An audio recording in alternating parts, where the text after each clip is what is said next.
Hello and welcome to BI-Lingual Analytics. My name is Roland and today I'm going to show you what happens when your Dataflow Refresh fails. In previous videos I covered where to start with Dataflows, how to use cloud source or on-prem source to create Dataflows. If you are a newbie, I would suggest starting your Dataflow journey there. I also plan to share more Dataflow related videos, and if you don't want to miss those, be sure to hit the subscribe button. While you are already down there, hitting the like button wouldn't hurt either. Thanks heaps. There are two types of Dataflow refreshes, full and incremental. In today's episode, I'll cover full refresh as I reckon that's where most of you are going to start from.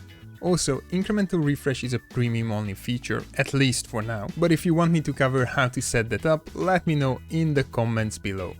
Let's start by talking about what happens when we initiate a full refresh on our Dataflow. Power Query removes the data that sits there and reloads the new version.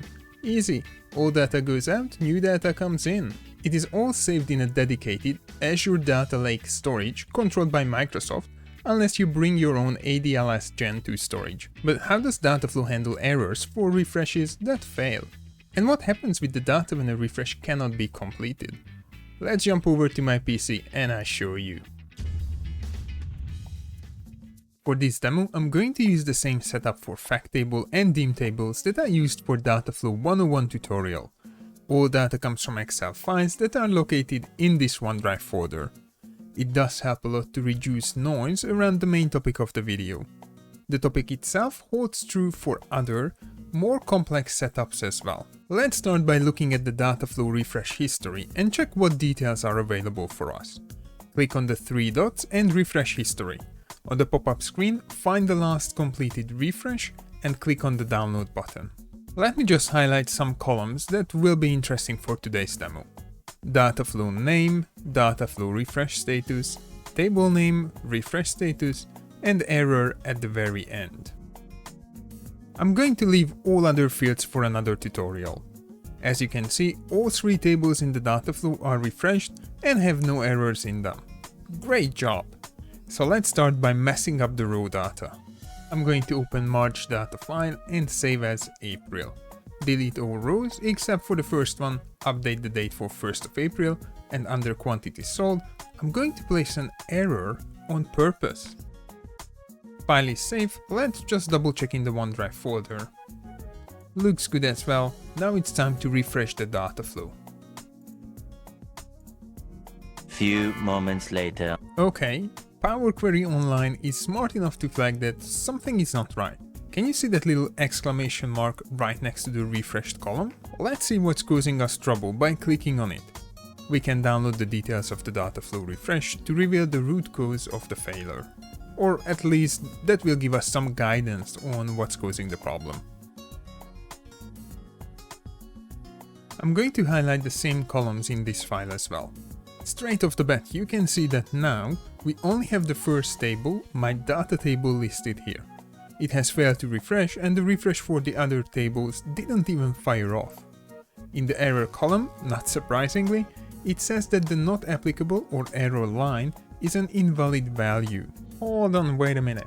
So we have an error in the raw data, then Dataflow identifies the error, meaning that certain data transformation steps cannot be applied to our data, and at the end it also highlights that the refresh has failed. But before we fix this problem, let's see what happens when I try to refresh my dataset and report linked to this Dataflow while the Dataflow has an error. Just refresh the dataset without any issues. Let's see if the invalid record from the 1st of April went through my model. No, it did not. My last date in the dataset is still the 31st of March. Now, how does that happen? When it comes to Dataflow refreshes, if a certain table within the Dataflow fails to refresh, the data won't be updated in the underlying data storage. It also means that even though I have a new record for the 1st of April, my dataset won't pick it up. Despite the fact that in the Dataflow itself, I can see that record with an error. Dataflow is smart enough to know that a failure in data transformation may cause troubles with the dataset and with the reports using that Dataflow. Think about Dataflow as an interim step between source and storage. At the end of the day, it's Power Query online, and just like Power Query in Power BI Desktop, it helps to transform our data. As a result of this, one of the best practices that you can follow with Dataflows is to place a volatile data source into its own separate data flow. When I say volatile, I mean, let's say, third-party data, where the data structure may change from time to time. You don't want that volatile data to hold back or limit other table refreshes.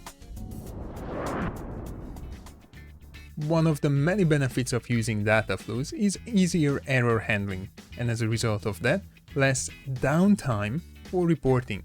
As you saw from this demo, even if dirty data gets into the flow, it doesn't get out to the dataset or to the report, meaning that report creators can fix issues without the stress of interruption for live reports. With some Power Automate smarts, we can even set up email or push notifications about Dataflow refreshes, and if a refresh fails, we can jump straight into fixing them. I believe we can all agree that the report being refreshed a couple of hours later than usual is better than a broken dataset or a broken report, right? With that said, it's time for handing it over to you. What do you think about Dataflows? Have you watched enough of my tutorials to start implementing them in your reporting suite? Let me know in the comments below, along with any other questions that you have about Dataflows. Thanks for tuning in today. I hope that you learned something new and interesting from today's video, and you will be able to implement this for your reports. Don't forget to hit the like and subscribe buttons before you leave or before you watch one from the above videos. Until the next one, see ya!